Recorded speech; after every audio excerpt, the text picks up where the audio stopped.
ومن يضلل فلا هادي له. أشهد أن لا إله إلا الله وحده لا شريك له، وأشهد أن محمدا عبده ورسوله. سبحانك لا علم لنا إلا ما علمتنا إنك أنت العليم الحكيم. اللهم علمنا ما ينفعنا وانفعنا بما علمتنا وزدنا علما. ربي يسر ولا تؤسر، ربي تمم بالخير. أما بعد.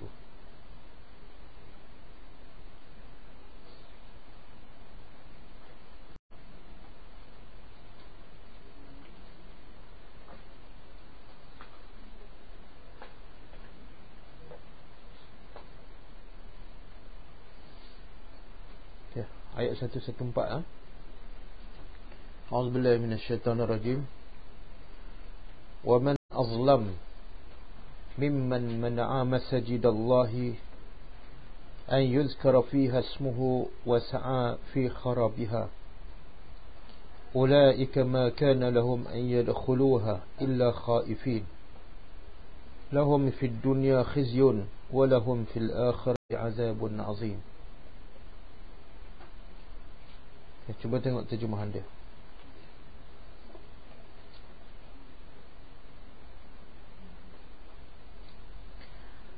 Waw dan man. Siapa? Man ni dalam bahasa Arab banyak. Satu man isim mausul, orang yang. Ada man makna dia isim syart. Isim syart. Contoh, man jadda wajadah. Siapa yang bersungguh dapat. Mana dia dapat? Dengan syarat bersungguh. Itu man syarat. Dan yang ketiga ada man istifham. Apa makna istifham? Soalan. Man dalam bentuk soalan. Contoh, man anta. Apa makna dia? Siapa awak? Okey, man dalam ayat ni, man azlam, siapa yang lebih zalim. Agak-agak man apa? Soalan ke, ataupun syarat ke, ataupun orang yang. Soalan. Dan soalan pula di sini, soalan dalam bentuk penafian. Sebab tu kalau nak terjemah yang lebih tepat apa dia? Kalau terjemah siapakah yang lebih zalim, tidak ada penafian. Soalan disertakan dengan penafian. Apa maksud dia? Iaitu tidak ada siapa yang lebih zalim daripada orang sekian. Tidak ada siapa yang lebih zalim. Boleh? Buktinya kalau ada bentuk penafian, kalau kita buat man, kemudian gantikan dengan la. Cuba terjemah. La azlam, tidak ada yang lebih zalim. Maknanya sama. Cuma nafi tu dalam bentuk soalan lebih tegas. Soalan Tuhan nak kata apa? Siapakah lebih zalim? Jadi soalan di sini, yang kedua pula, soalan di sini bukan nak jawapan. Soalan ada nak jawapan. Yang kedua bukan nak jawapan, tapi nak apa? Nak menimbulkan rasa pelik ataupun nak mengingkari perbuatan manusia. Ini pun ada dalam bahasa Melayu. Okey, saya buat contoh. Man, soalan untuk dapat jawapan. Apa dia? Siapa awak? Itu nak jawapan kan? Dia jawab apa? Saya anak Pak Imam. Tapi ada seorang datang, tegur ustaz. Saya kenal dia. So tanya, siapa awak? Itu soalan nak jawapan ke soalan nak menghina? Kan? Siapa awak? Saya anak Pak Imam. Dia tak faham soalan. Faham tak? Jadi soalan ni ada dua. Satu nak jawapan, satu sama ada nak menghina atau nak mengingkari perbuatan manusia. Boleh. Kita kadang-kadang dengan anak pun macam tu juga. Kadang-kadang kita tanya, nak dia jawab. Kadang-kadang kita tanya, bukan nak dia jawab. Contoh, dia balik lepas maghrib kan. Kita kata, dari mana ni? Itu soalan nak jawapan ke nak apa? Nak jawapan lah kan. Tapi kalau balik pukul 12, kita pun tanya, pukul berapa jam sekarang? Nak jawapan kenapa tu? Anak pula tak faham. Tu jam besar, mak tengoklah.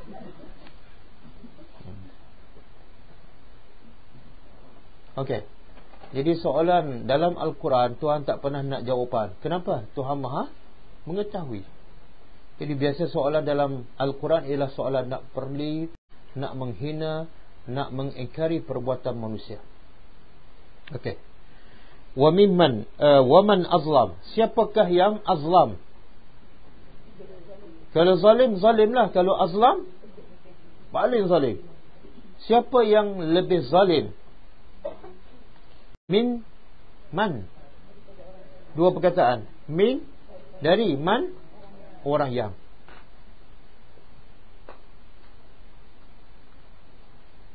Mana'a.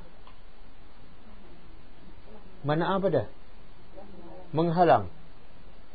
Masajid Allah.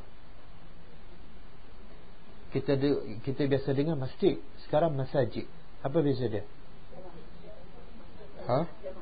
Jamak. Jamak apa dia? Tak menunjukkan banyak. Masajid mana masjid-masjid. Jadi kalau bahasa Arab, daripada satu nak jadikan jamak, dia tak payah gandakan perkataan tu. Masjid-masjid tak payah. Dia ubah je perkataan. Melarang dengan menghalang. Nak tanya apa?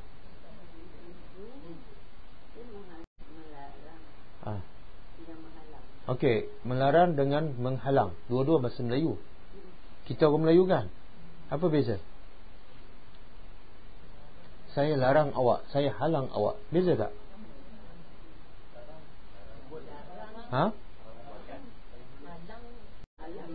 Tak, saya larang awak keluar malam. Saya halang awak keluar malam. Ada beza? Cuma sepakat ulama. Bahasa je lah, bahasa. Dia terjemah dalam Quran apa dia? Menghalang. Jaiz melarang ustaz yang tidak ada permit mengajar di masjid. Jaiz menghalang ustaz yang tidak ada permit mengajar di masjid. Ada beza? Apa beza dia? Bagi arahan. Menghalang?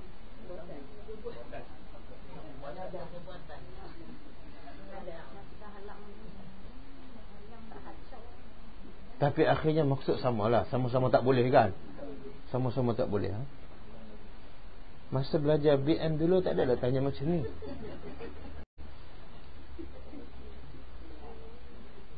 Okey. Yang menghalang masjid Allah, masjid Allah. Subhanallah, Allah sandarkan masjid tu kepada namanya. Menunjukkan apa? Yalah, Allah sandarkan masjid Allah. Menunjukkan apa? Bila Allah sandarkan kepada nama dia, menunjukkan tempat itu sangat mulia. Masjid Allah. Contoh lain apa dah? Baitullah, rumah Allah. Bila Allah kata masjid Allah, jangan sesiapa mendakwa dia ada hak ke atas masjid tu. Dia nak sekat orang pergi masjid ke, dia tak nak bagi orang mengajar ke, tak ada. Sebab apa? Itu bukan rumah kamu. Itu adalah rumah Allah. Dia adalah hak untuk semua sekali. Okey? Siapakah ataupun tidak ada yang lebih zalim daripada orang yang menghalang masjid-masjid Allah an yuzkara, daripada yuzkara disebut fiha, di dalamnya ismuhu, nama Allah. Boleh?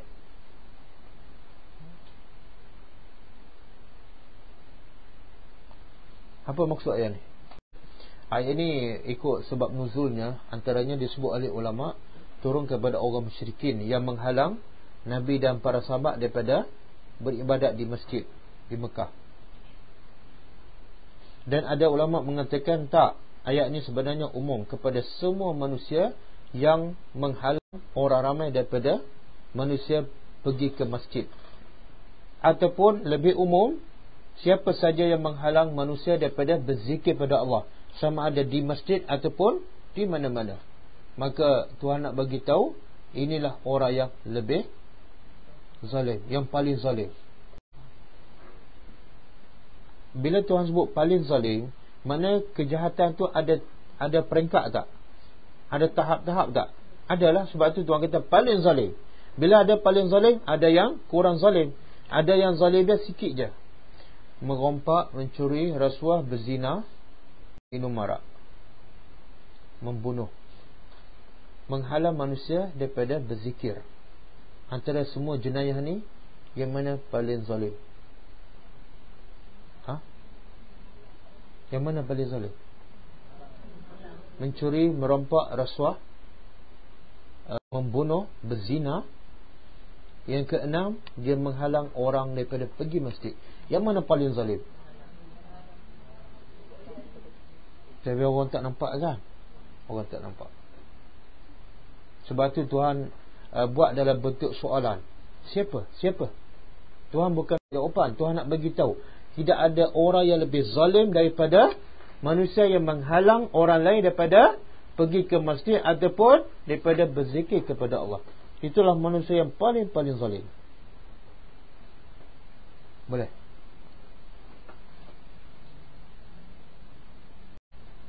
Kenapa ni? Kenapa manusia yang menghalang orang daripada pergi ke masjid ataupun beribadat di masjid adalah manusia yang azlam, paling zalim. Lebih zalim daripada perasuah, lebih zalim daripada pembunuh, lebih zalim daripada penzina. Kenapa?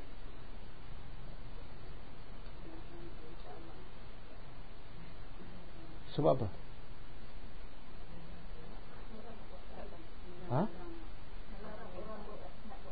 Betul lah, tapi kenapa paling zalim?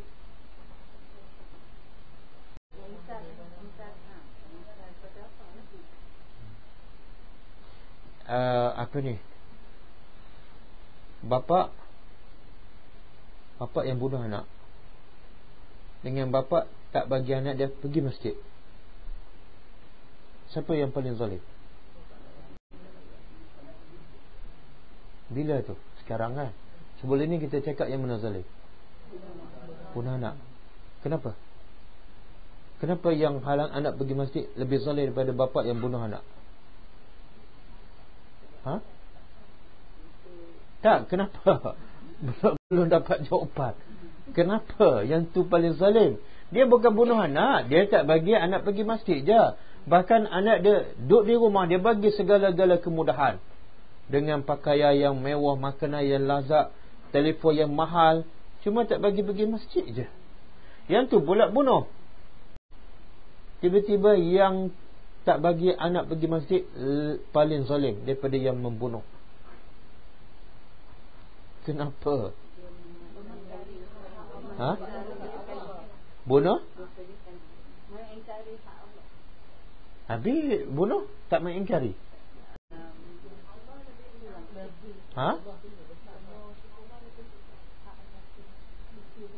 Tak, dua-dua melanggar perintah Allah. Ada tak perintah supaya bunuh anak? Tak ada. Yang Allah suruh selamatkan anak kamu, tiba-tiba dia bunuh, dia langgar perintah Allah. Yang ni Allah kata, bawalah, ajarlah anak kamu pergi ke masjid kan. Dua-dua perintah Allah, dua-dua melanggar perintah Allah kan. Tiba-tiba yang membiarkan anak hidup tapi tak ajar, tak bawa anak dia pergi masjid, lebih zalim daripada yang membunuh. Faham soalan kan?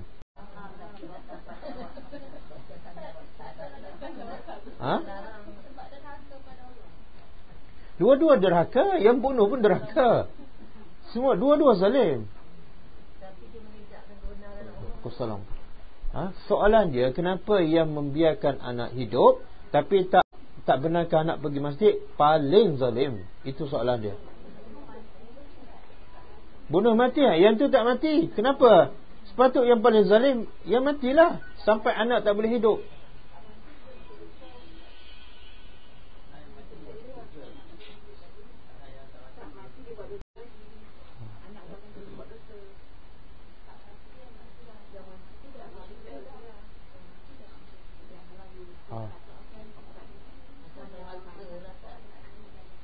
Bukan macam derhaka, memang dua-dua derhaka.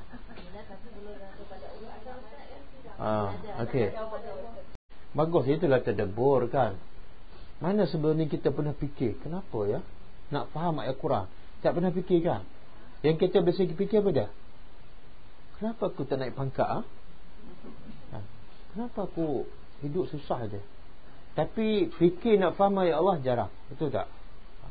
Okey. Kata ulama, bila bapa bunuh anak tu, bapa hanya menghalang anak tu daripada mendapat nikmat di dunia. Setakat tu dia halang anak dia. Tapi bapa tu boleh tak halang anak yang dibunuh dapat nikmat di syurga? Tak boleh. Bila dia mati, anak tu mati, dia hanya tak dapat nikmat di dunia sahaja. Tapi kalau anak tu beriman, dia dapat tak nikmat yang kekal abadi di syurga. Ya, bapa tak boleh halang. Tapi bila bapa tu tak bawa anak pergi ke masjid, halang anak dia pergi masjid, akhirnya apa dah? Anak tu tak kenal Allah, anak tak ikut perintah Allah, anak sihat walafiat, tapi bila mati masuk neraka. Mana bapa yang tak bunuh tapi tak bagi anak pergi masjid kan, dia menghalang anak dia dapat kebahagiaan dunia dan akhirat. Bukan setakat dunia, anak dia tak rasa bahagia sebab tak ikut agama, akhirat pun tak akan bahagia. Maka dia lebih zalim. Walaupun pada pandangan mata kasar anak tu sihat, hidup, tapi bapa tu paling zalim daripada yang membunuh.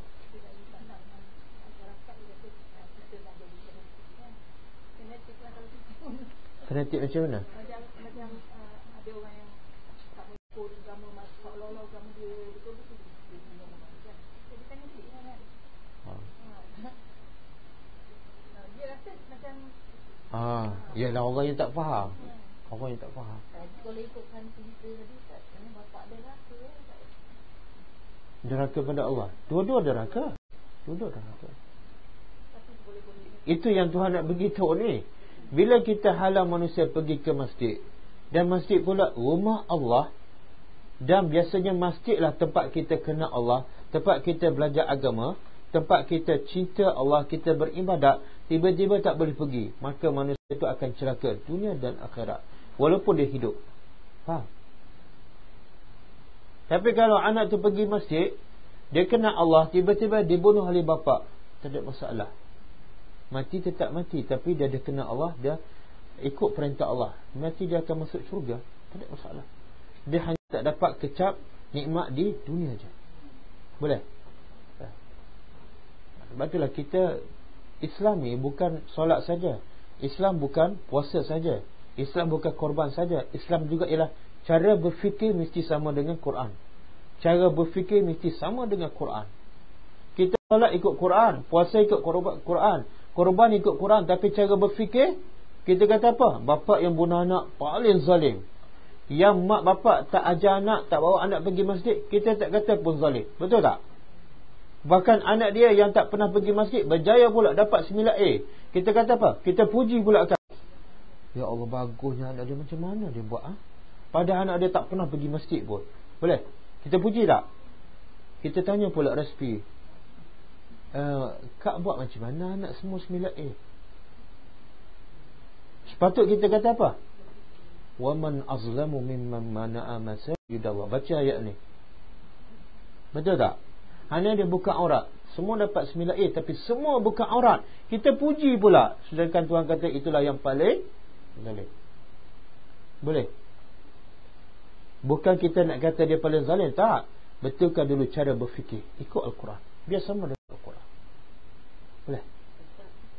Tadi tu kata kalau orang melarang orang lain pergi ke masjid, tapi kalau suami yang melarang isteri pergi ke masjid, sama ke? Tengok sebab apa suami larang? Kena tanya dulu suami, kenapa awak larang isteri awak pergi ke masjid? Kena tanya dulu sebab. Ya, kalau itulah sebabnya, dia ada hak. Kemudian isteri pula pergi apa? Pergi buat apa? Sebab ada kenduri di masjid, dia pun pergi. Dia kewajipan mengajar isteri terletak pada suami. Suami wajib mengajar agama pada isteri. Okey, kalau dia tak mau mengajar ataupun dia tak ada ilmu, dia kena cari guru untuk mengajar isteri dan anaknya. Wajib. Kalau kita buat elah, kita kata nak pergi kedai, tapi kita kena jamah. Tak apa. Kenapa nak elah? Yalah, dia tak bagi, kita paksalah elah. Dia tu pergi kedai, tapi kita nak pergi jamah. Dia tak kena pergi kedai. Ini lagi teruk. Kedai ada bagi. Apa jenis suami ni, ha? Pergi main dia okey. Kadang suami tak bagi sangat tu, adalah sebab dia kan. Tu kita nak keluar juga, jadi kita pergilah. Tak, macam ni. Tak boleh main konah-konah. Tak, tengok jalan. Kalau lurus pergi straight lah, jangan konah. Tak, pertama tanggungjawab memberi didikan pada isteri terletak pada suami. Bila berkahwin lah. Sebelum kahwin mak bapak kan. Tapi bila suami tak sempat ataupun tak ada ilmu, dia wajib cari guru. Kalau dia tak mampu cari guru untuk mengajar isteri dan anaknya, maka suami kena benarkan isteri dan anak pergi belajar agama di masjid ataupun mana-mana tempat. Mungkin Ustaz dia tak bagi. Okey. Dia abaikan kerja rumah dia. Cepat dia nak pergi. Sebab tu saya suruh tanya dulu.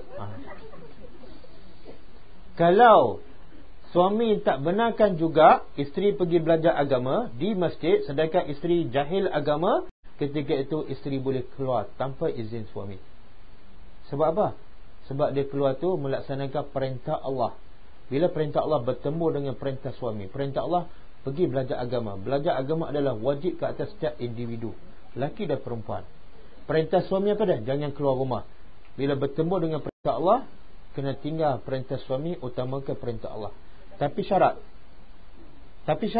pergi nak belajar sahaja. Pergi belajar je. Kalau pergi sambil-sambil belajar tu, jumpa kawan, kan boring duduk kat rumah, dia ambil peluang, itu tak boleh. Boleh?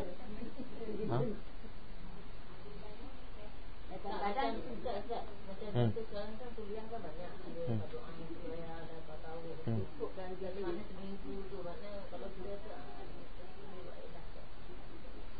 Kenapa nak buat Ayla? Cakap je terus terang. tak semua suami boleh cakap terus terang. Suami tak sama.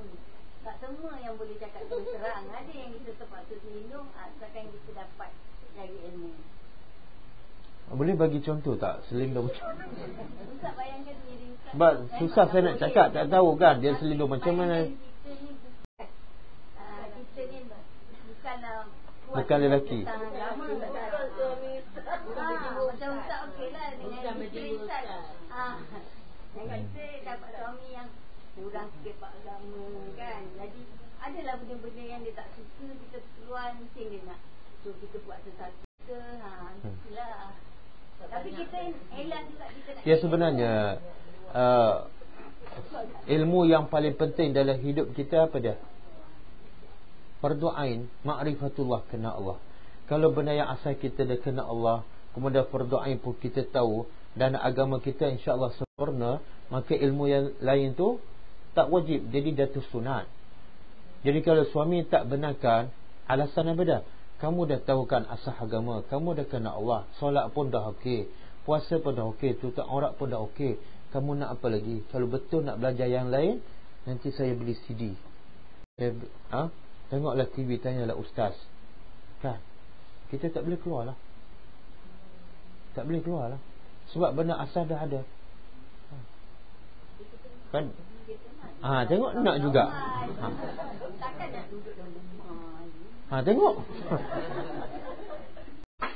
Sekarang nak ikut Allah kan nak ikut nafsu. Taklah, kita nak belajar benda lain ada. Apa dia? Nak belajar apa? Banyak masalah. Banyak. kita nak. Okey, tadabbur tu benda yang fardu ain tak? Fardu ain benda asas sebab nak faham kitab Allah. Okey, boleh datang. Apatah lagi kelas Ustaz Muin, datang je. Tapi kadang-kadang kita suka belajar. Semua kelas kita pergi, tasawuf, pergi tarekat, pergi kan. Seronok belajar. Itu tak boleh, itu tak boleh. Sampai 2 kali seminggu, berapa tahun? 5 tahun. Bila suami tanya belajar apa? Itulah abang tak nak pergi. Sampai tak boleh nak pergi kepada suami. Mengaji setiap hari dah 5 tahun. Suami ada hak. Mulai sekarang tak payah pergi. Kamu dah belajar 5 tahun. Satu benda pun tak boleh bagi tahu pada abang. Mana ilmu kamu tak bermanfaat. Betul tak? Ada orang macam tu. Isteri suka je. Sebab dia pun tak ada kerja kat rumah. Ada bibik pula kan. Semua bibik buat. Jadi boring duduk kat rumah. Tak boleh. Tuhan kata pada dalam Quran, wanita kena duduk kat mana? Ada janganlah keluar. Sekarang kan tak nak masak dah pakai elektrik semua kan. Subhanallah. Susah balik masa semacam. Tak, tengok ilmu apa yang dia belajar tu. Kalau benda yang asas, kalau dia tak pergi belajar menyebabkan agama dia tidak sempurna, agama dia tak diterima, ibadat dia tak diterima, ketika itu dia boleh keluar dan dia tidak nusyus, dia tidak berdosa. Sebab dia melaksanakan perintah Allah. Kata ulama dalam kitab fiqh, bila bertemu perintah Allah dengan perintah suami, dia keluar juga. Sebab nak ikut perintah Allah, dia tak berdosa. Tapi jangan buat hal pula. Kadang-kadang dia abaikan banyak benda yang mesti keluar. Tuhan kata apa dalam surah Al-Ahzab? Cuba tengok. Cuba tengok surah Al-Ahzab.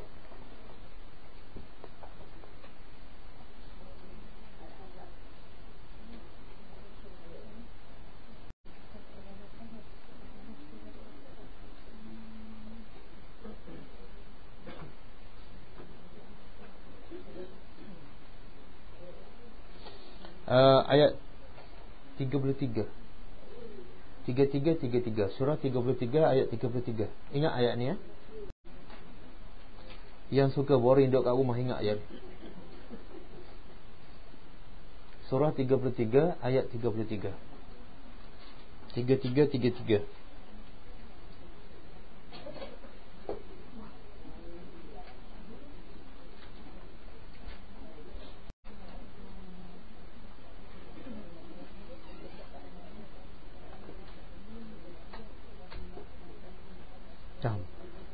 Cuba baca dan faham. Nak cari ilmu sangat kan? Baca ayat Allah. Tuhan kata apa? Dan hendaklah kamu tinggal di fi buyutikunna. Tikunna. Apa makna buyut? Rumah-rumah. Kunna. Kan? Rumah-rumah kamu. Siapa tu? Isteri-isteri.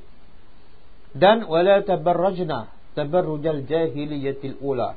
Dan jangan kamu berhias, bersolek sebagaimana perhiasan orang jahiliah yang pertama dahulu. Kemudian bila duduk kat rumah buat apa? Tuhan beritahu, wa aqimnas solah. Solat. Saya dah solat ustaz, tak ada masalah. Solat sunat. Solat duha, solat ba'diyah qabliyah, dah ustaz. Solat witir, dah. Okey, seterusnya. Wa atina zakah, keluarkan zakat. Ustaz, itu suami saya tak ada duit pun nak keluar zakat. Okey, seterusnya. Wa ati'na Allah, fa'ala pada Allah dan Rasul. Apa perintah Allah kepada seorang isteri? Ya ayyuhallazina amanu qu anfusakum wa ahlikum nara. Jaga diri kamu dan anak-anak kamu daripada neraka. Macam mana nak jaga anak daripada neraka? Larang anak kita apa yang Allah larang, suruh anak kita apa yang Allah suruh. Banyak tak yang Allah suruh kita tak bagi kepada anak? Banyak tak? Banyak tak yang Allah larang kita tak larang anak? Betul? Banyak tak kerja di rumah? Habis yang tak diboring tu,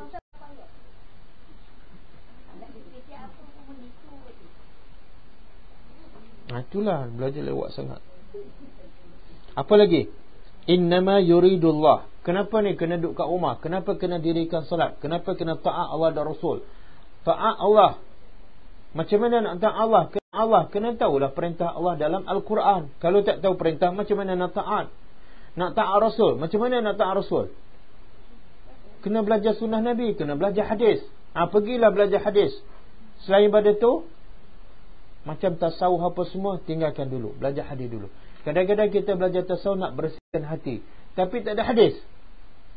Nak bersihkan hati dengan cara apa? Bukan belajar tasawuf, tak. Bersihkan hati ialah dengan cara ikut perintah Allah dan Rasul.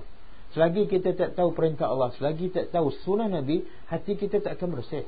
Belajarlah tasawuf tinggi mana pun. Saya nak tanya, sahabat-sahabat Nabi ada tak tasawuf? Bersih tak hati mereka? Bahkan mereka dengan kita, mana lebih bersih? Sahabat Nabi kan? Sahabat Nabi belajar tak tasawuf? Pernah dengar Abu Bakar? Mana Abu Bakar tak ada pergi belajar tasawuf? Pernah? Tak ada kan? Tapi Abu Bakar lah orang yang paling bersih hatinya. Macam mana Abu Bakar boleh bersihkan hatinya? Taat pada Allah dan Rasul. Ambil satu ayat, faham, tadabbur, amalkan. Ambil satu sunnah Nabi, faham, amalkan. Bersihlah hati. Kita kadang-kadang belajar banyak sangat, subjek pun banyak, ustaz pun banyak, buku pun banyak, tapi hati dia kotor. Tahu pun. Kadang-kadang tengok orang dengki, kadang-kadang macam-macam kan. Tengok dunia kemaruk lagi kan, walaupun umur dah pencet. Tengok makanan bersemangat lagi tu, walaupun perut dah kenyang. Mana hati kita masih kotor. Sebab apa? Tengoklah daging korban kan, tak mak. Yang tukar sembelih pun, saya tak ambil upah pun tak apa, bagi daging je. Hati kotor, hati kotor. Tuan kata taat perintah Allah, apa dia? Upah lain, daging korban lain. Semalam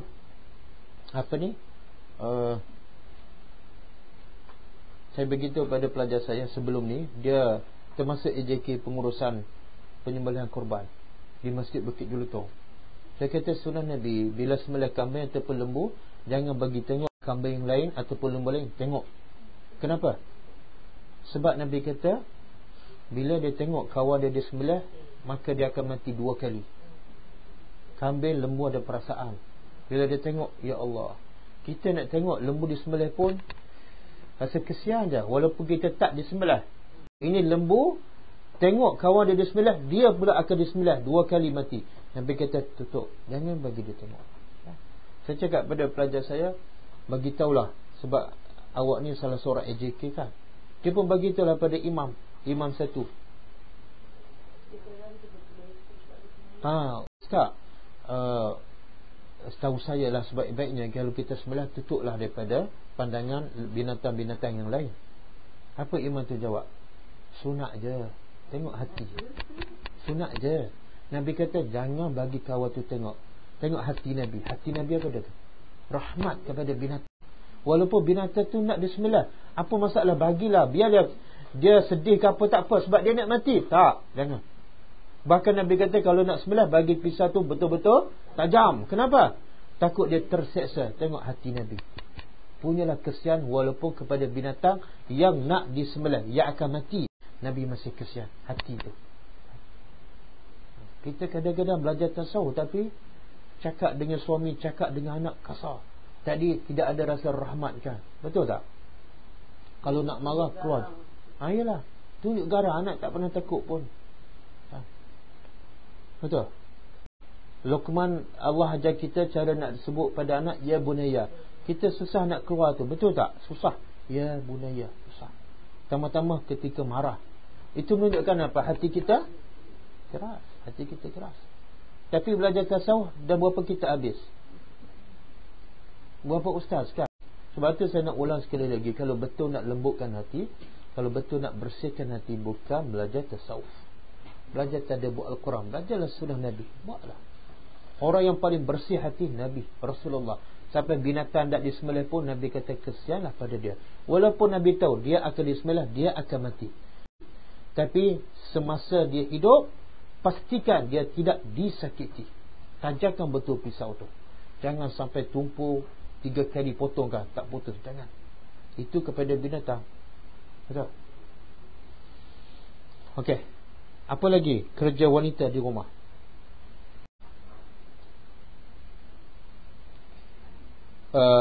Semua itu Tuhan kata yuridullah, Allah nak liyuzhiba ankumur rijsa. Allah nak hilangkan penyakit rijsa. Apa dah? Rijsa ni kotoran dalam hati isteri-isteri itu. Duduk kat rumah banyak mentaati perintah Allah. Allah nak bersihkan hati-hati kamu. Kemudian ahlal bait wa yutahhirukum tathira, dan Allah nak bersihkan, mensucikan hati kamu. Tengok macam mana cara nak sucikan? Taat perintah Allah dan Rasul.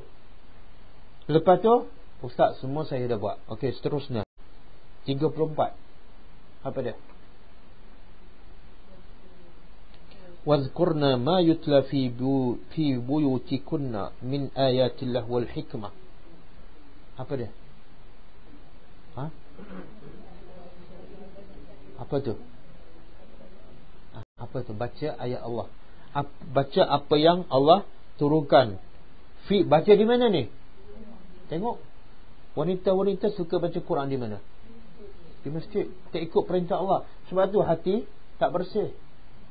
Kadang-kadang dah tadarus tuan, tiap-tiap tahun. Di mana? Di masjid. Tak ikut perintah Allah. Sebab itulah bila baca tu kadang-kadang hati tu dengki je, nak marah lah. Kawan tu baca merangkak. Kamu dah 3 tahun merangkak, bila nak berubah? Hati kotor. Nak tegur dengan kasih sayang? Tak ada. Betul tak? Sebab tak ikut perintah Allah. Banyakkan baca di rumah. Apa lagi? Wal hikmah. Apa pula hikmah? Hadis, sunnah. Mana ada wanita-wanita duduk kat rumah, belak Quran, tengok terjemahan, tengok tafsir, belak pula kitab Riyadhus Salihin, kitab hadis 40, tengok pula terjemahan, tengok pengajaran dia. Apa lagi sunnah Nabi aku tak tahu? Mana ada? Ada. Kadang-kadang yang pergi belajar ustaz bagi tahu pun dah lupa ustaz. Ada satu kelas tu saya dah ajar 2 tahun, tak orang pakai baju. Dah baca? Tak lagi ustaz. Bukan kelas ni lah. Kelas ni okey. Boleh. Jadi kalau ikut ayat ni, banyak kerja tak yang kita boleh buat di rumah? Banyak.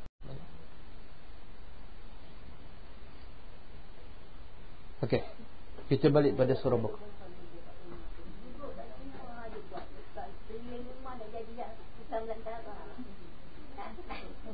Keliling luar rumah ada di dalam darah, ada duduk dalam rumah, memang ada sembahyang, mengaji, buat. Biarlah hutang di luar, jangan hutang dalam hati tu. Tapi tak elok lah rumah ni jadi. Tak rumah Islam. Tengok, kita lebih risau yang di luar rumah tu. Islam nampak sorak tu apa. Kita duk risau benda yang tak berlaku pun. Ada tak pernah berlaku rumah orang Islam? Ada. Biarlah yang ada tu. Tapi rumah kita berlaku tak macam tu? Ya, kita yang bayangkan yang kadang-kadang rumah kita sibuk habis masa bersih kat luar. Tapi kat dalam tu dengan TV, dengan hiburan, dengan anak kita duk main game apa semua kan. Itu lagi sampah. Lagi sampah. Boleh? Okey, kita habiskan.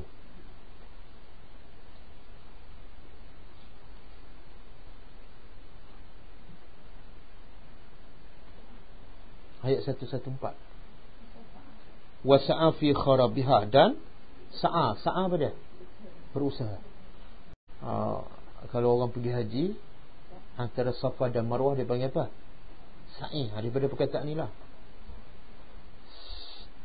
Dia sepatutnya sebut sa'yun, usaha. Dan dia berusaha fi kharabiha, untuk kharab, merusakkannya. Merusakkan apa ni? Jadi orang yang paling zalim ada 2 sifat. Pertama, dia tak bagi orang pergi masjid. Dia tak bagi orang berzikir di masjid. Dia tak bagi orang beribadat di masjid. Sifat kedua, dia berusaha untuk merusakkan masjid. Dan merusakkan masjid ada 2 bentuk. 2 bentuk. Pertama, dia robohkan masjid tu. Dia baling batu ke, pecahkan tingkap ke. Yang kedua, dia rosakkan masjid dengan cara tidak memakmurkannya. Kuliah tak ada, imam pun tak ada, kotor kan. Maka ini Tuhan kata orang yang paling zalim. Termasuk Allah masuk tanda tinggal. Jangan masuk ke masjid. Yalah, betul lah, zalim juga tu. Tapi yang tak pergi langsung tu lagi zalim. Dia tak kotorkan masjid, dia tak kotorkan tandas masjid, tapi dia tak pergi, itu lagi zalim. Okey. Tengok orang Badui pergi masjid, dia buat apa? Dia kencing kan? Nabi marah tak? Nabi tak marahkan. Itu hasil daripada apa? Hati yang bersih. Tengok, kita tengok orang, kita tengok masjid ataupun tandas kotor, kita kata apa? Kita kata apa? Ha? Mana AJK ni?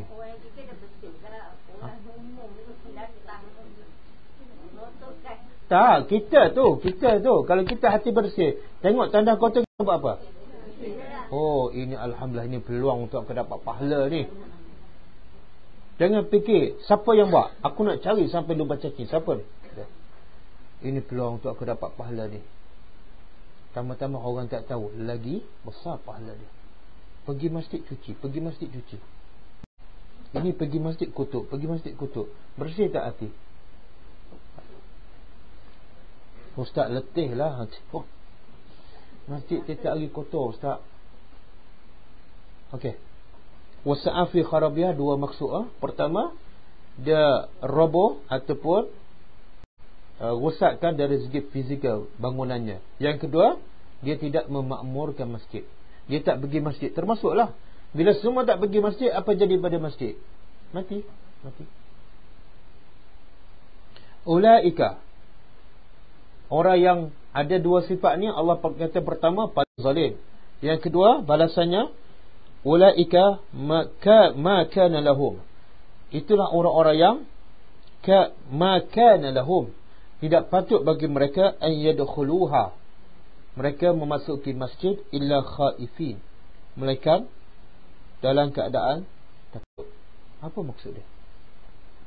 Banyak tafsiran. Kata Syekh Shalih Utsaimin, dia kata pertama, maksud orang kafir ni ataupun orang yang ingkar perintah Allah, musuh Allah, sepatut dia masuk masjid dalam keadaan takut. Tapi sekarang bukan masuk dalam keadaan takut, dia robohkan pula masjid. Mana apa tu? Satu benda yang tak sepatut. Dia berani, kemudian dia robohkan pula, menunjukkan Islam dah memang hina ataupun lemah. Boleh. Dan dalam ayat ini juga menunjukkan orang kafir boleh tak masuk masjid? Boleh. Tapi masih dalam keadaan tak takut. Orang kafir bila masuk masjid, dia rasa gerun, rasa kehebatan Islam. Tapi sekarang mana ada orang kafir masuk masjid negara, masjid Putrajaya, ada tak rasa gerun, rasa takut? Tak ada. Kita hormat pun. Betul tak? Dia kagum dengan apa? Bukan dengan akhlak orang Islam, tapi dengan sini bina. Betul? Masjid besi, bunyi besi tu gagah kan? Tengok orang satu sah pun tak penuh kan? Orang tak sama dengan besi.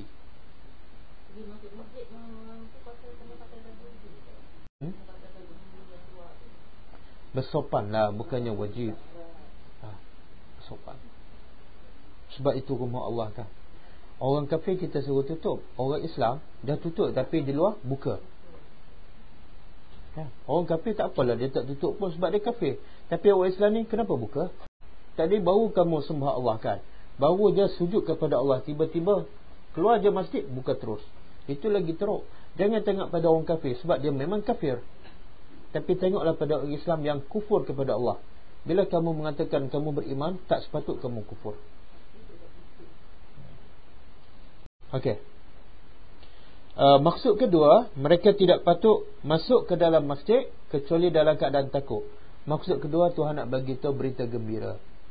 Akan datang orang kafir bila masuk masjid orang Islam, dia masuk dalam keadaan takut. Kalau kat Mekah tu,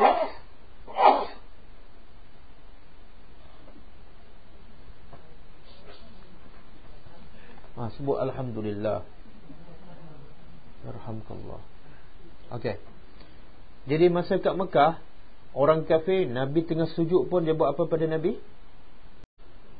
Dia letak apa? Isi perut unta. Bukan setakat dia tak takut, dia berani pula, dan dia menghina Nabi yang tengah solat.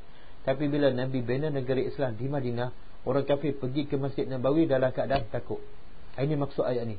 Mana akan datang, Allah nak bagi tahu berita gembira kepada umat Islam. Satu hari orang kafir akan masuk masjid kamu dalam keadaan takut dan gerun. Boleh. Tapi sekarang tak ada. Sebab umat Islam lemah.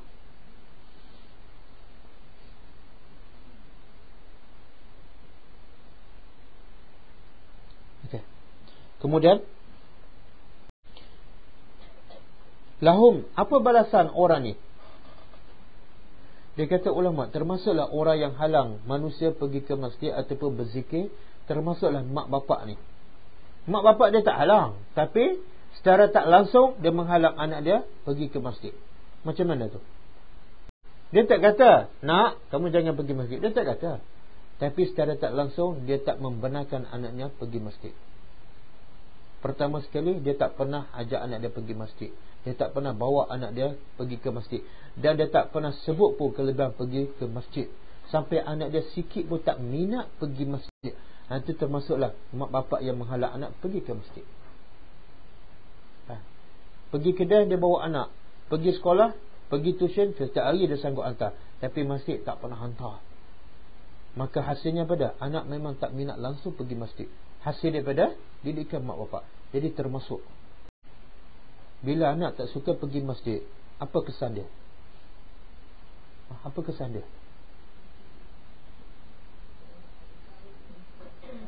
Dia jauh daripada Allah. Kesan yang paling besar ialah dia jauh daripada Allah.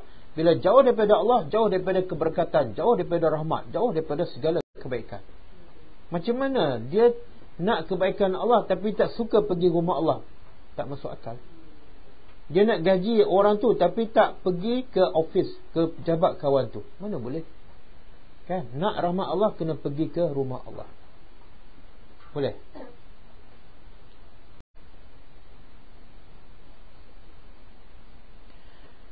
Lahum fi dunya khizyun, bagi mereka ini di dunia khizyun. Apa dah? Kehinaan, hidup hina. Walahum fil akhirah azabun azim, dan bagi mereka di akhirat azab yang sangat besar. Rugi tak hidup. Orang ni hidup, mungkin kat dunia hidup mewah, mungkin sihat wal afiah, kan? Tapi Tuhan kata paling zalim. Dan di dunia hidup dalam keadaan hina, dan di akhirat azab yang pedih. Rugi tak? Rugi. Okay.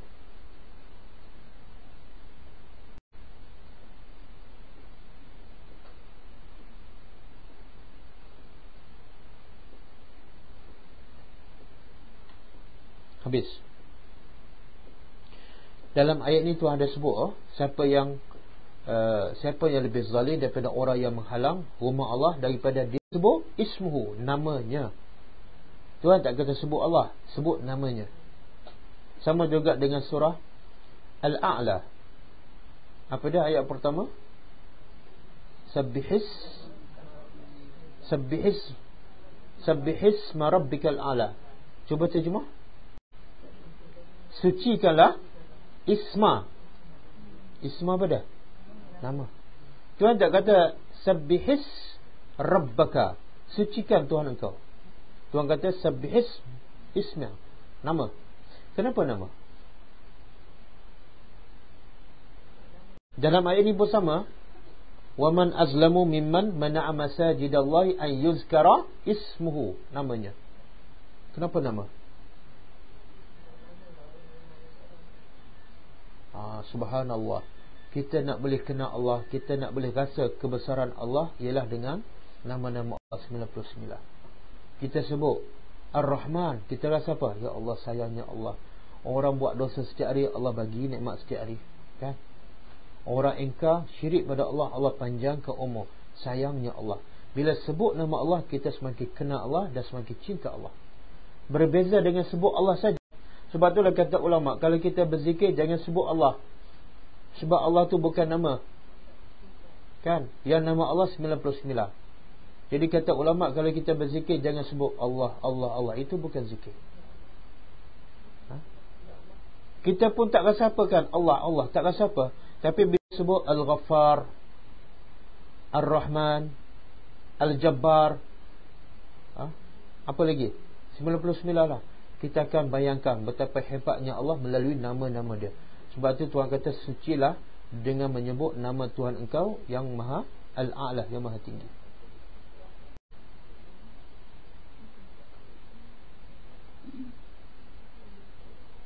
Okey, daripada ayat ni Tuhan kata kezaliman yang sangat besar kalau kita halang orang pergi ke masjid. Okey, kalau ada orang yang nak merosakkan masjid, kita pun halang dia, adakah itu termasuk larangan? Tak. Ataupun kita kunci masjid selepas Isya, adakah itu termasuk orang yang paling zalim? Tengok sebab apa dia kunci. Kalau dia kunci sebab ada pencuri, itu tak termasuk orang yang paling zalim. Bahkan itu termasuk dalam memelihara masjid, memakmurkan masjid. Boleh?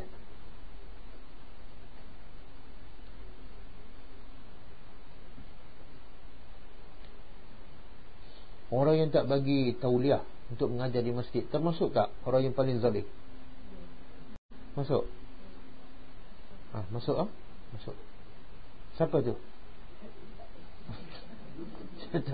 Saya tak tahu siapa. Siapa yang ada kuasa boleh menghalang. Jabatan agama je. Jadi kalau dia tak benarkan orang tu mengajar, sedangkan orang tu ada kelayakan, dia termasuk dalam ayat ni. Paling zalim. Berapa ramai orang sepatut dapat ilmu tapi tak dapat ilmu. Kenapa ustaz tu tak boleh mengajar? Dan berapa ramai pula yang tak sepatut dapat ilmu yang tak betul, tapi dapat ilmu yang tak betul. Kenapa? Dibenarkan ustaz yang macam ni mengajarkan. Betul? Ada kadang yang ustaz mengajar tu jadi semakin haru biru kan? Ada? Dia mengajar, dia baca kitab-kitab jawi, tak ada dalil, tak ada apa. Kadang-kadang orang semakin keliru. Jangan sapu rumah waktu malam. Ada ustaz mengajar kat masjid, dia baca kitab jawi. Jangan sapu rumah waktu malam. Kenapa? Akan mewarisi kemiskinan. Usah tak Islam? Usah tak? Usah. Tapi jaiz bagi tak permit? Tak boleh bagi. Yang ustaz nak mengajar apa dah? Jagalah kebersihan. Sebab Nabi kata kebersihan separuh daripada iman. Yang ustaz ni dia tak bagi pula. Boleh?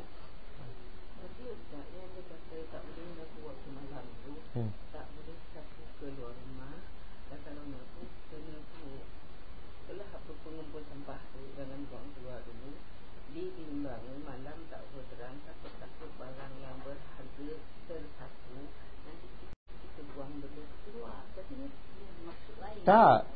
Tengok sebab apa dia cakap jangan sapu rumah waktu malam. Sebab akan mewarisi. Itu yang tak boleh tu. Siapa cakap? Adakah yang orang miskin tu sebab sapu rumah waktu malam? Ada pula yang kaya tu sebab tak pernah sapu rumah waktu malam? Tak. Salah. Itu bahaya tu. Bahaya tu. Akhir sekali orang percaya. Apa dah? Dengan sebab sapu rumah boleh menjadi, itu boleh jadi syirik tu. Yang menjadikan kita kaya dan miskin ialah Allah saja, bukan sebab sapu rumah. Boleh?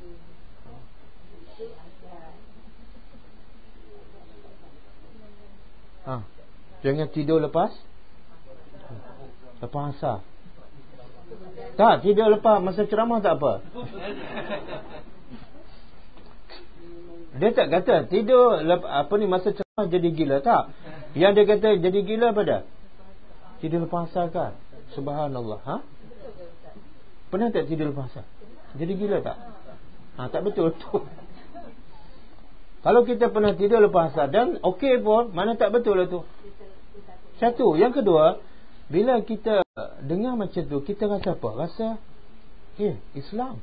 Kalau aku dah penat sangat dan mengantuk, takkan tak boleh tidur?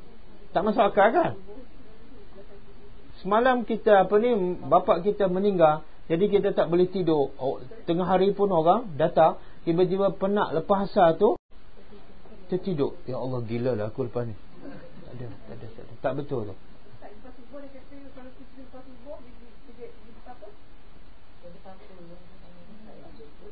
Orang tu kerja dia shift malam.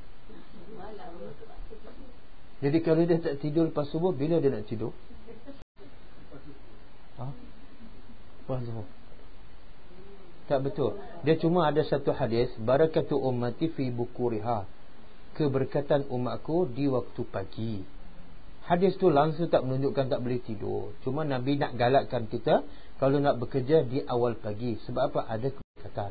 Tapi kalau dah penat sangat, letih sangat, tidurlah. Kadang-kadang kita waktu solat pun tidur, tiba-tiba takut nak tidur lepas asar. Maka kepala ikan. Jadi kadang-kadang ustaz sebut dalam masjid, ya Allah, itu termasuk merosakkan tu, merosakkan masjid. Kenapa? Bila orang pergi masjid, jadi semakin tak faham Islam, semakin keliru, bahkan semakin mundur. Rumah dia kotor malam, sebab siang hari dia tak ada rumah, malam tak boleh sapu, 3 malam kotor rumah.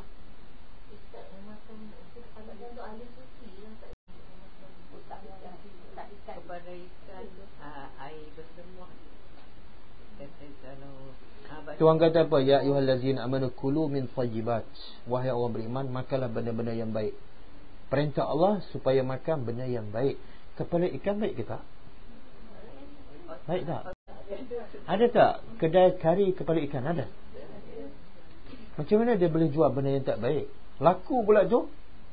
Jadi kalau dah baik, maka hukumnya halal. Bila kita kata tak boleh, kita melawan, menyanggahi perintah Allah Subhanahu Wa Taala. Tuhan kata makan je. Kecuali doktor bagi nasihat, kamu kalau makan kepala ikan menyebabkan otak kamu jadi otak ikan. Setelah dikaji oleh doktor yang pakar, kita dengan nasihat doktor, tak apa. Tapi kalau tak ada sebab, tak ada kajian apa-apa, jangan mengharamkan yang halal dan menghalalkan yang haram.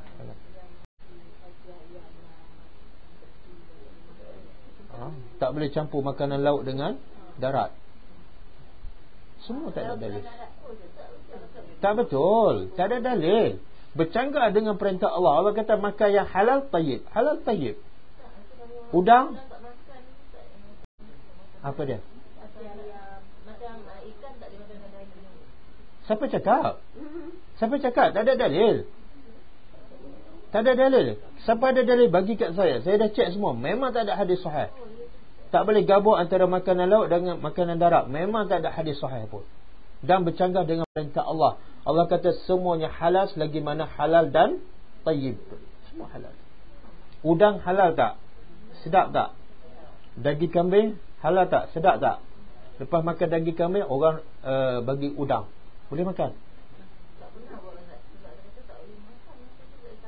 Subhanallah. Tak, kewajipan kita kena bertanya. Siapa yang kata tak boleh, tanya dia. Ada tak dalil? Boleh. Tak, saya dah pun dapat. Saya dapat dah. Tak ada dalil. Tak ada dalil. Sebab itulah Allah kata wanita ni kena banyak duduk kat rumah, tengok Quran dan hadis. Tengok Quran, tak tengok hadis. Apa dia?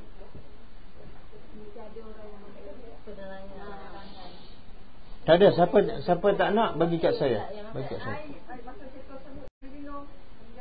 Subhanallah. Yang tu tak apalah, saya sebut ini kata makanan tu betul tak? Itu bukan hadis. Apa ni? Makanan darat dengan laut. Tak ada hadis. Bila tak ada hadis, jangan tiba-tiba Quran tak ada, hadis tak ada, kita kata tak boleh. Sedangkan benda tu Tuhan kata halal. Kita telah mengharamkan yang halal. Satu benda yang besar, jenayah besar, kita buat syariat yang baru, agama yang baru. Apa dia? Mengharamkan yang Tuhan halalkan.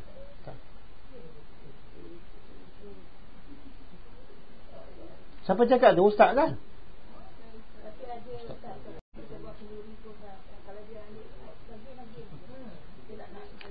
Dia salah.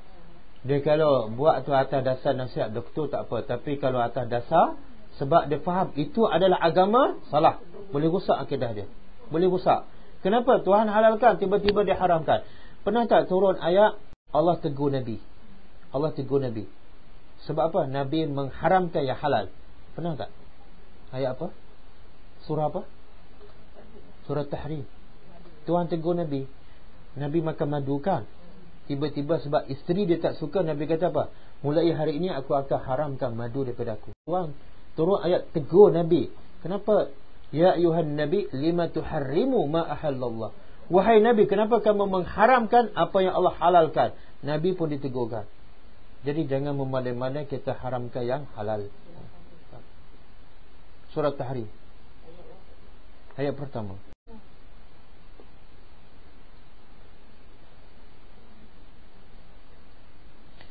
Masa kenduri campur tak udang dengan daging? Campur tak? Makan tak masa tu? Masa kita pengantin kan, biasa udang untuk pengantin kan, makan daging saja, ataupun makan udang sekali dengan daging. Belasah aja, ha? Telur dan belis itu campur.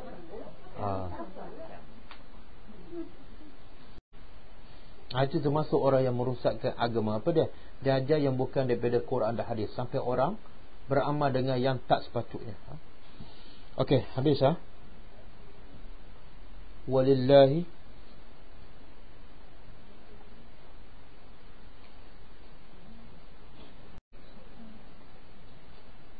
Walillahil masyriqu, bagi Allah masyriq, timur, wal maghrib, dan barat. Dia sebenarnya masyriq itu bukan timur, maghrib itu bukan barat. Masyriq daripada perkataan syariqah. Syariqah makna terbit, kemudian tambah mim kat depan dan baris atas. Masyriq menunjuk apa? Tempat terbit. Dekat dah bahasa Arab, kalau sajadah sujud, kalau tambah masjid, tempat sujud. Hasyara, himpun, kalau tambah mahsyar, tempat berhimpun. Kharaja, keluar, kalau tambah makhraj, tempat keluar. Tempat keluar apa? Tempat keluar apa-apa je lah, bukan tempat keluar huruf. Kalau saya kata makhrajal huruf, barulah tempat keluar huruf. Jadi masyriq itu sebenarnya bukan timur. Masyriq tempat terbit matahari dan bulan. Tapi kenapa kita terjemah timur? Sebab matahari terbit sebelah timur. Maghrib pula daripada perkataan gharaba. Gharaba mana? Terbenam. Kalau tambah maghrib, tempat terbenam. Dan kebetulan matahari dan bulan terbenam di sebelah barat, maka dinamakan barat. Okey. Bagi Allah, milik Allah timur dan barat. Fa aynama, maka aynama, di mana saja tuwallu, kamu menghadap, fasamma wajhullah, maka di situlah ada Allah. Innallaha wasi'un alim, sesungguhnya Allah maha luas lagi maha mengetahui.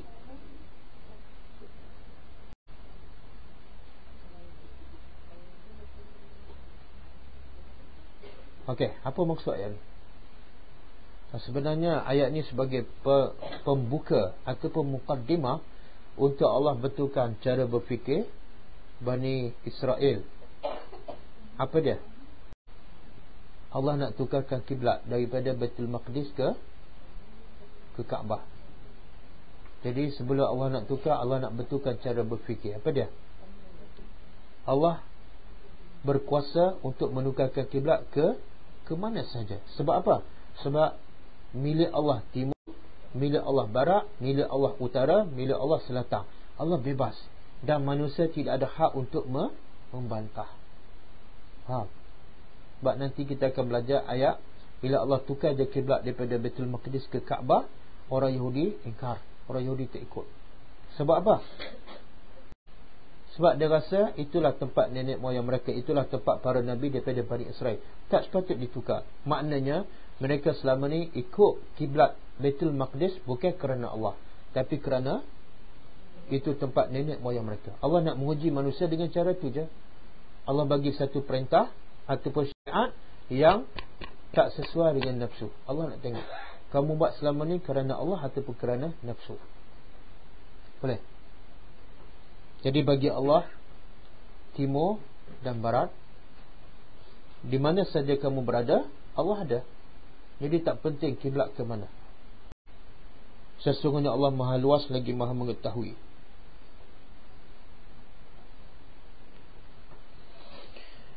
Okey, dalam ayat ni ada perkataan wajhu.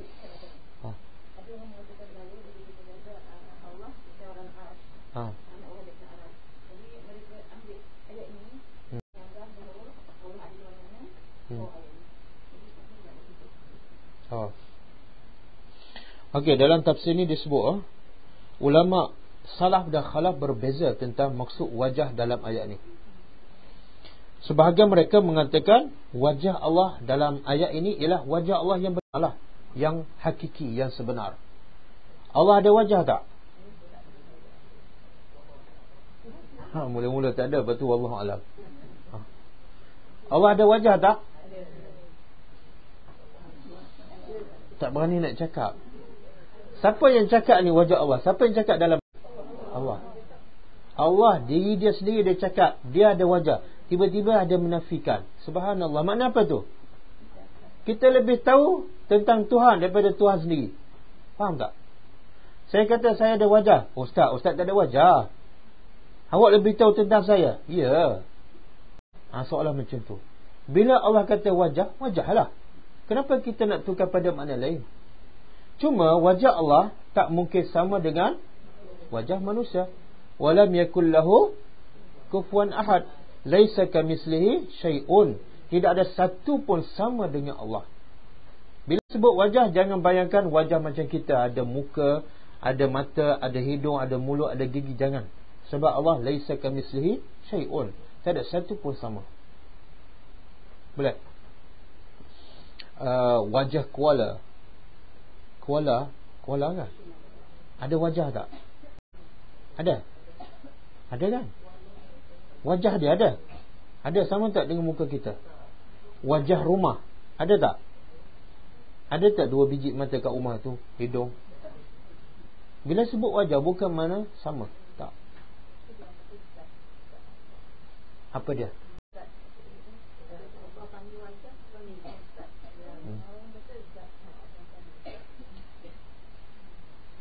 Allah tak tahu beza ke wajah dengan zat?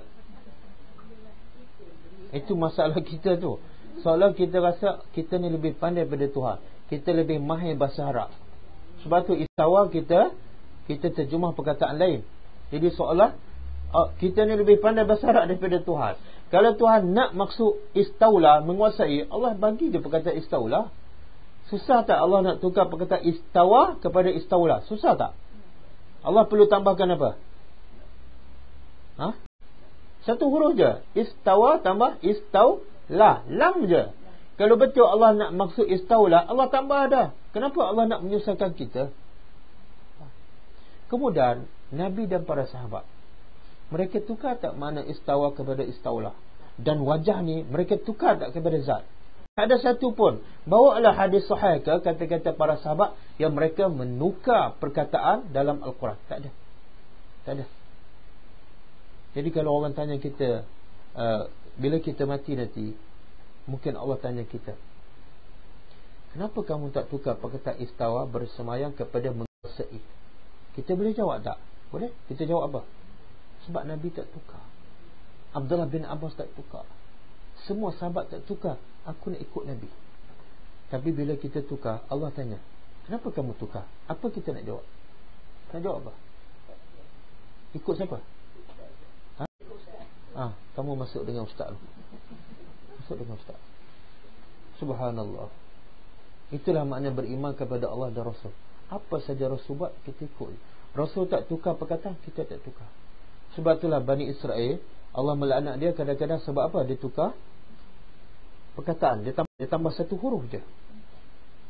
Tuhan kata bila masuk Baitul Maqdis, sebut hittah kan? Tapi ditukar. Dia tambah apa? Hintah. Tambah huruf nun je. Tuhan laknat dia. Bukan tukar perkataan, tambah satu huruf je. Daripada hittah jadi hintah. Dilaknat oleh Allah. Ini kalau dah tukar wajah kepada zat. Yadun, tangan, tukar pada kudrah. Satu perkataan terus kita tukar. Lagi besar kesalahannya. Dan ada tak ayat bahawa setiap orang beriman akan melihat wajah Allah di akhirat? Ada tak? Ayat apa? Wujuhun yawma idzin nadhirah ila rabbiha nadhirah. Surah apa tu? Wajah-wajah pada hari itu nadhirah, berseri-seri. Kenapa? Ila rabbiha, kepada Tuhannya, nadhirah, melihat. Kepada Tuhannya dia melihat. Kalau Allah tak ada wajah, kita lihat apa? Allah tak ada wajah, tapi Tuhan kata kita akan melihat. Bahkan dalam satu hadis sahih, Nabi tanya sahabat, kamu nampak tak bulan? Bulan apa? Bulan purnama. Sahabat kata, ya. Jelas tak nampak bulan purnama? Ya. Maka Nabi kata, begitulah kamu akan melihat wajah Allah di akhirat besok. Jelas, clear. Ya. Tiba-tiba ada orang kata Allah tak ada wajah. Bila tak ada wajah nak tengok apa? Allah tetap ada wajah, cuma hanya tak mungkin sama dengan wajah kita. Maha suci Allah daripada menyerupai makhluk.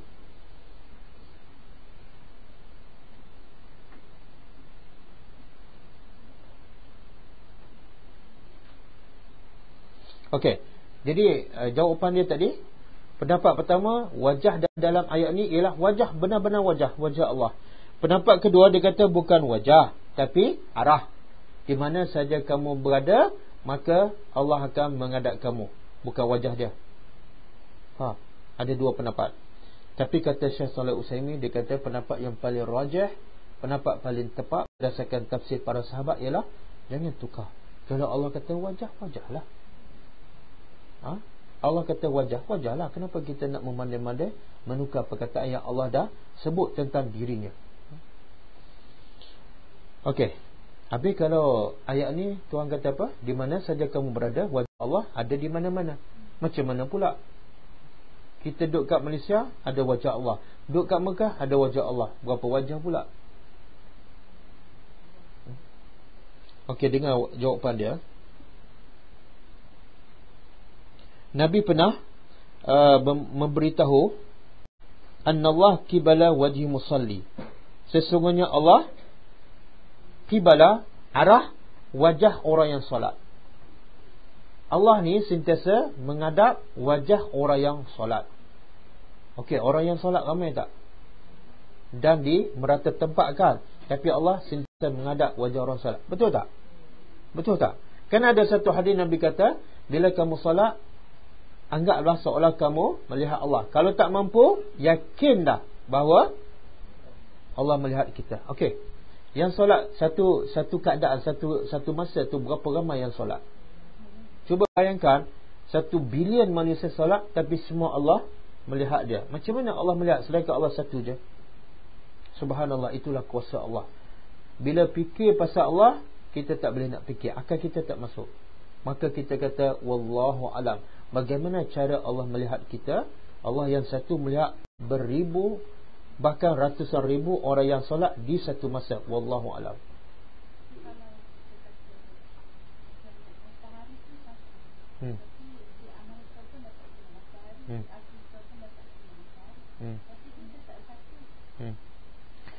Betul, itu nak guna logik akal lah. Betul lah. Matahari ke bulan sama juga. Bulan satu, tapi semua orang dapat nampak tak bulan? Matahari pun satu, semua orang dapat tak nampak matahari? Semua kan? Di mana-mana saja kita berada, kita nampak. Itu baru matahari. Matahari itu ciptaan Allah. Kalau ciptaan Allah, makhluk Allah, dah boleh semua orang nampak. Kalau Allah pencipta kepada matahari, lagilah hebat. Itu boleh jadikan sebagai logik akal lah. Masuk akal lah. Masuk akal. Boleh. Sebab tu dalam satu hadis Nabi kata, la tafakkaru fi zatillah. Jangan kamu berfikir tentang zat Allah. Bagaimana Allah melihat, itu jangan fikir. Tapi berfikirlah tentang makhluk Allah, ciptaan Allah. Boleh.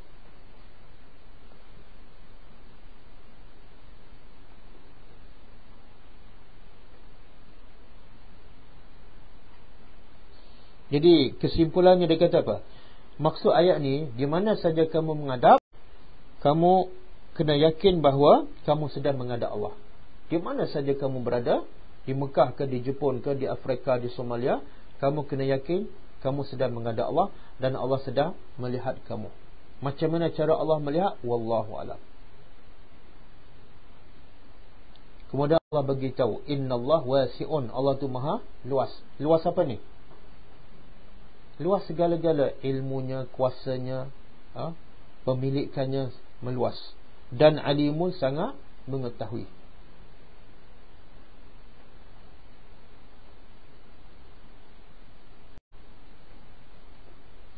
Ada orang kata Allah ada di mana-mana.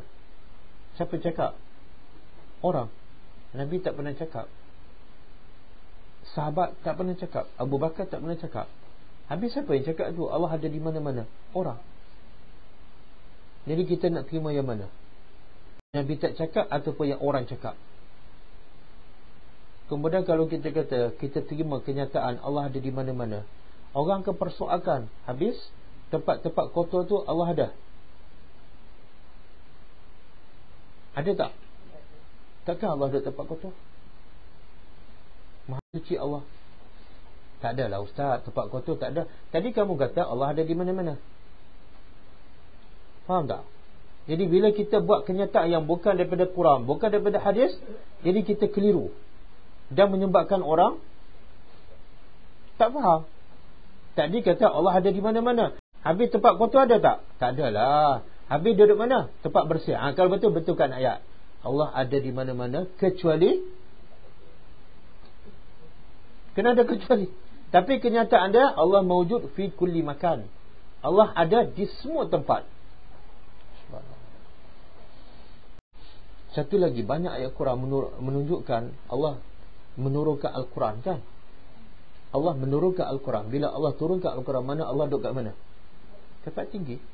Dan dari segi logik akal pun, orang-orang besar, pemimpin, biasanya duduk kat mana? Kalau pembesar, pemimpin, manusia pun duduk tempat yang tinggi, atas bukit ke, di puncak ke. Takkanlah Allah duduk kat mana-mana? Tak masuk akal, kan? Tak masuk akal. Allah tentu duduk di tempat yang lagi tinggi. Wallahu a'lam. Okey, boleh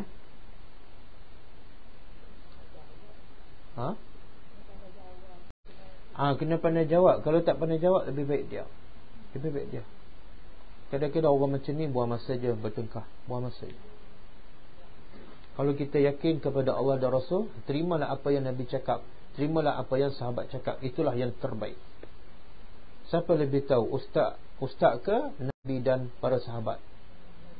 Mulut cakap Nabi dan para sahabat, tapi dalam keadaan tertentu kita lebih dengar cakap ustaz. Apa dah ustaz cakap? Allah ada di mana-mana. Nabi tak pernah cakap, sahabat tak pernah cakap.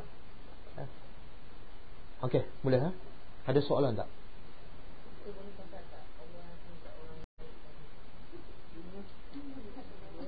Jangan tambah. Jangan tambah.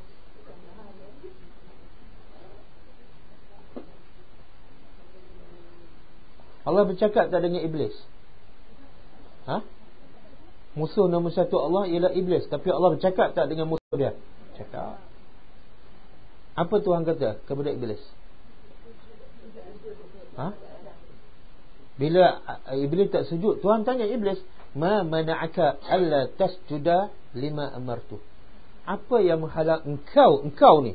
Direct cakap dengan iblis. Apa yang menghalang engkau dia sujud kepada apa yang aku perintah? Apa ni? Kenapa tak nak sujud? Apa jawapan iblis? Dia cakap direct dengan Allah. Ana khairu minhu. Aku lebih baik pada Adam. Khalaqtani. Engkau jadikan aku daripada api, dan engkau menjadikan Adam daripada tanah. Subhanallah. Allah bercakap dengan musuh dia. Bukan bercakap. Habis apa dia? Diilham. Subhanallah. Kalau ilham bahasa Arab apa dia? Ilham lah. Ilham tu bahasa Arab. Allah kata qala. Tuhan berkata. Kalau kita nak kata Rasulullah berkata apa dia? Qala juga. Nak kata Muhammad berkata, qala juga. Tiba-tiba bila Allah qala, kita kata bukan berkata.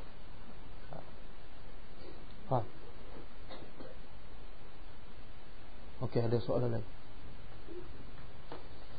Cukup kita tutup dengan membaca tasbih kafarah.